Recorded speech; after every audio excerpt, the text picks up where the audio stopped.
Okay, so later on, I'm gonna group you into... Good morning, ma'am. Yes? May I excuse Ellie Natividad?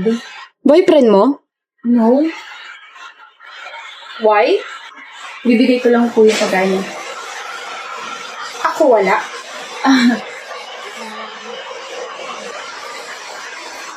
Just kidding. Miss Natividad, tawag ka ng boyfriend mo. Ma'am, hindi ko po siya boyfriend. Oh, manliligaw? Yes po. I am her sweetheart. Oh, how sweet. Go on. Hey, Hi. here. Thank you, Tom. That's your favorite. Ma'am, hindi ka magsasana all? No.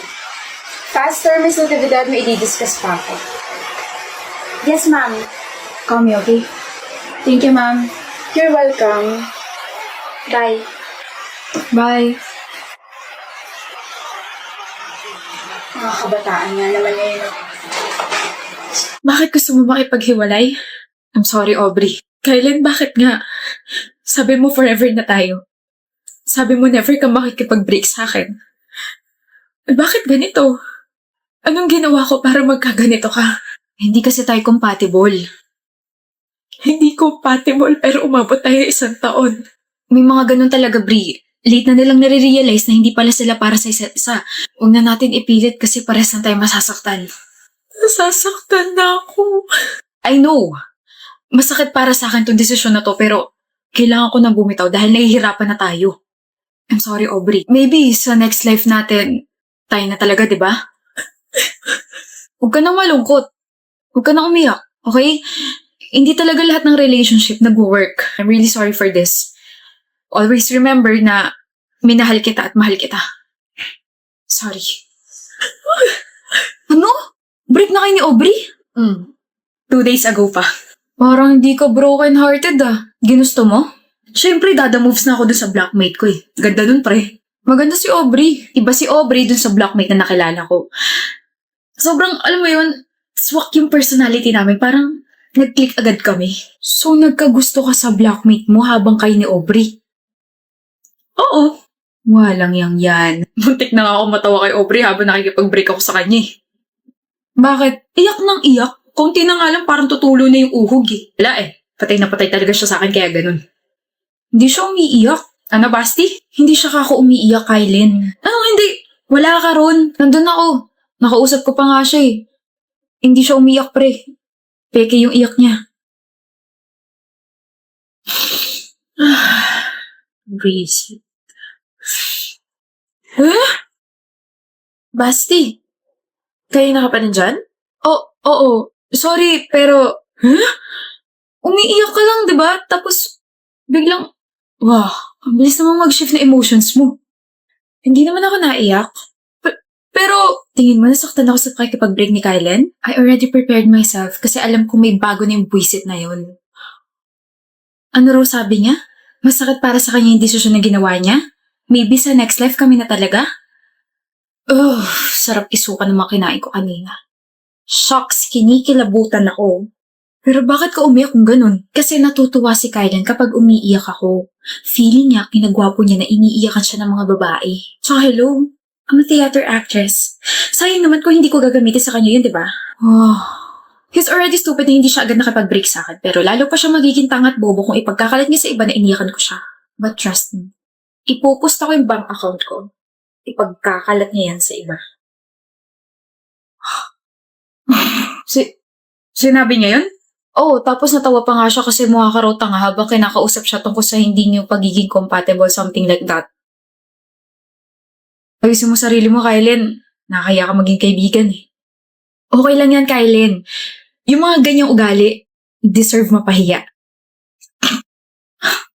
I have some good news. Ano yun, Ace? Kasama ako sa math competition next week. Ay, paano? Paano, Brea? Highest ako sa exam, diba? In-announce pa nga ni Ma'am. Okay. I mean, I get to compete with other schools. So, ano nga ulit yung kinukwento mo, Clara? So, ito na nga, kahapon kasi. Look, niyan. Nanalo ako sa competition. I'm so happy. Oh. Ha? Bakit? Ano ba gusto mo reaction namin? Wala man lang congrats. Para kasi hindi naman kayo masaya para sa akin. O diba sabi sa'yo, magdadrama na naman yan eh. Para naman kasi napaka-big deal ng congrats sa'yo. Of course, big deal yun kasi kaibigan ko kayo. Mana yan, puwet ka na siguro kakaaral. Tama. Para sa kantin. Congrats, Ace. Galing mo. Thank you, Hannah. Congrats ulit, Ace. Para saan? Di mo pa ba alam? Kasama ka sa honor list. Talaga? Yep. Deserve mo mag-celebrate. Kain tayo sa labas. Ano meron? Kasama ako sa honor list. Talaga? Oo nga. Talagang makakasama ka kasi di ba mayaman magulang mo? Anong sinasabi mo dyan, Brea? Bakit? Totoo naman, di ba? Kaya ka lang naman nagiging representative ng school, tsaka kaya ka kasama sa honor list kasi may kapit ka. Aminin mo na, friends mo naman kami. Oo nga, tsaka baka mamaya is pinangalan sa'yo kasi you're born to ace the quizzes and exams because of your connections. Hindi totoo yan. Nakita namin yung advisor natin, nakausap yung mama mo nung nakaraan. Baka mamaya may bagong pinipish sa competition for ace kapalit ng pera. How can you both say that? Wala kayong alam. Kaya kausap ni mama yung advisor natin kasi nagpapasalamat siya for guiding me. We're just saying na ang unfair kasi palaging ikaw ace. Give chance to others naman. Nabibigyan naman ng pagkakataon yung iba. Sadyang ayaw nyo lang aminin sa sarili nyo na bobo kayong dalawa, kaya ganyan kayo kay Ace. Hana, sabi mo? Sakit ba masampal ang katotohanan? You can even clap for her. Hindi nyo man lang masabi na, congrats Ace. Sobrang deserve mo yan. Hindi eh.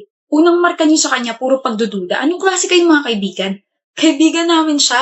Kaibigan na Inglaterra dahil nakakaangat yung isa niyong kaibigan. Oo nga naman. Kaibigan nga talaga kayo. What about her connections? Matalino't masipag si Ace, hindi niyo lang talaga matanggap yun. Ako nga na hindi niya nakakasama palagi, kitang-kita yun eh. Kayo lang tong mga bulag-bulagan. You can't convince us. What is 20 raised to 2? Sige nga. 40. Oo nga, 40. It's 400. Huh? 20 raised to 2 is 400. 20 times 20 is equal to 400. That's basic math. Dami mong alam. Bida-bida. Kitams? Tara Ace, i-celebrate natin lahat ng mga na-ace mo except with your fake ace friends. Galing mo. Nablangko ako sa sarili kong tanong eh. Kala ko rin 40. Buti hindi ako nagmarunong. Magmumukha rin akong bobo. Tara. Janela, kain ko. Saksak mo na lang yun sa baga mo. I bought this for you. At wala akong pakialam. Akin na lang, Cairo. Kung ayaw ni Janela, akin na lang. Okay lang, diba? Yep, okay lang. Ba't ka ba habol ng habol dyan sa ex mo? Mukha kang tanga. Di ba obvious, Tel? I still love her. Yok, niloko ka na nga tapos ikaw pa yung may ganang maghabol. Wake up, stupid. Hoy, hindi ako stupid. Ay ano, tanga lang. Ugh, I hate stupid people like you. Like, ang hilig niyo magpakamartir. Ano ba yan? Hindi mo pa siguro nararanasang ma-in love. I already fell in love once. Ay di ramdam mo nararamdaman ko. Honey, no. When my ex cheated on me, I only cried and moved on. Hindi ako naghabol dahil kapag ginawa ko yan, mag-feeling mataas siya tapos sa huli ako talo. That's Y-U-C-K. Yuck. Janela, Stop being so creepy, Cairo. Stop talking to me. ano bang ginawa ko para lokohin mo ko? Hindi ba sapat yung pagmamahal ko para hanapin mo yun sa iba? You're too good for me, Cairo. I want someone na medyo bad boy. Gaya ni Glenn. Hoy, ano ko nasa Wattpad? Walang tugod sa taong marunong makontento. Hanap mo pala bad boy. Ay, suggest kantahin mo na lang yung kanta ng Red Velvet. Tara na nga. Sa kakasabat mo, akala mo ba magugustuhan ka ni Cairo? No. Hahabulin niya ako ng hahabulin hanggang sa ma-realize mo na kawawa ka sa huli. I told you, Cairo. Feeling mataas talaga yung mga ex na yan. Tara na kasi, Tel. Sayawin na natin yung nakita kong kumikembot sa TikTok yung ganun. Sapak, gusto mo? Sus, nakita kita, pinapractice mo yun eh. Kulang ka na naman sa tulog. Kung ano-ano na naman yung nakikita mo. Cairo, Baka Janela? usap tayo. Tungkol? Tungkol sa ating dalawa. Pwede bang umalis ka muna? Ask properly, Janela. Di niya kaya yan. Nagsiselos eh. Sige, dun muna ako. Nagbago ka na. Tingin ko nga. I feel very happy this past few weeks. I'm sorry. For what? for pushing you away, for cheating on you. Hindi ko dapat ginawa yon. O tapos, Effective. yung ano, Yung panggagamit mo dun sa babae para mapaselos ako. I realize na I still love you. I realize na infatuated lang ako kay Glenn. her name is Tel and hindi ko siya ginagamit para mapaselos ka. Saan nanggagaling yan? Come on, Cairo, you won. I regret everything that I did. Hindi dapat ako nagloko. I'm here na. Tayo na lang ulit. Iwan mo na yung babaeng yun. Sabing Tel yung pangalan niya eh. Sabi mo, mahal mo ko. I loved you but you wasted that. Ngayon naka-move on na ako. At ngayon, masaya na ako sa taong nagugustuhan ko. At yun ay si Tel. Okay? Kanina ka pa dyan? Narinig mo lahat? Sabing Tel yung pangalan niya eh. Ngayon, naka-move on na ako. At ngayon, masaya na ako sa taong nagugustuhan ko. At Tel naman eh. gusto mo pala ako, ha? Ewan ko sa'yo. Don't worry. Walang habol ang mangyayari sa ating dalawa. Anong meaning nun? Tel! Anong meaning